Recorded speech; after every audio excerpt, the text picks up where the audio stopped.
It's called Les gens, people. D'abord, il y a l'aîné. Lui qui est comme un melon, lui qui a un gros nez, lui qui sait plus son nom, monsieur. Tellement qu'il boit, tellement qu'il a bu, qui fait rien de ses 10 doigts, mais lui qui n'en peut plus, lui qui est complètement cuit et qui se prend pour le roi, qui se saoule toutes les nuits avec du mauvais vin, mais qu'on retrouve le matin dans l'église, qui roupille, raide comme une saillie, blanc comme un cierge de Pâques, et puis qui balbutie, qui a l'œil, qui divague. Faut vous dire, monsieur, que chez ces gens-là, on pense pas, monsieur, on pense pas, on prie. First there's the oldest son, who's just like a melon, who has a large nose, who no longer knows his name, sir. So much he drinks, so much he is drunk. Who does nothing with his hands, but who can't stand it anymore. Who is completely fried and who thinks he's the king, who gets drunk every night on really cheap wine, and who's found every morning back in the church snoring, stiff as a spindle, white as an Easter candle. And then who blithers, who has an eye that wanders. I have to say, sir, that as for these people's lot, one doesn't think, sir, no, one does not. One prays.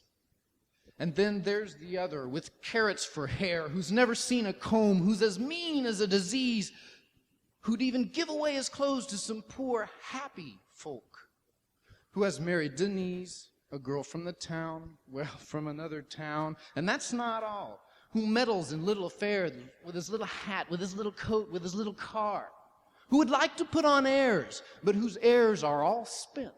One mustn't pay a rich man when one hasn't a cent.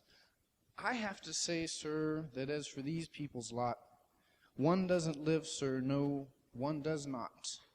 One cheats. And then there's the others, the mother who says nothing or whatever comes to mind, and from evening till morning beneath his good apostle's face, and in its wooden frame there's the mustache of father who died when he slipped and who's watching his herd feed on cold soup. And they make a loud, and they make a loud, and then there's the old lady who continually shakes, and they wait for her to croak since it's all her estate, and then no one even listens to what her poor hands are saying. I have to say, sir, that as for these people's lot, one doesn't talk, sir, nor does one stop. One counts.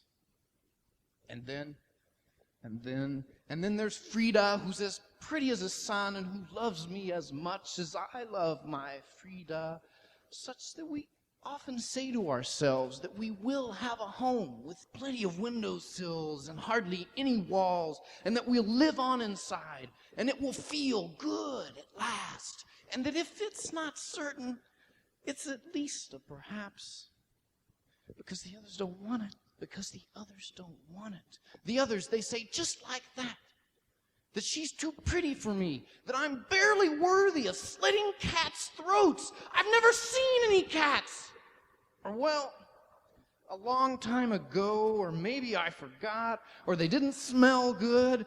They just don't want it. They just don't want it. Sometimes, when we see each other, pretending it happens by chance, with her moistening eyes, she says that she will leave. She says she will follow me. Then for an instant, for only an instant, then I believe her, sir, for an instant, for only an instant. Because as for these people's lot, sir, one doesn't go away. One doesn't go away, sir. No, one does not. But it is late, sir. I have to be going back home.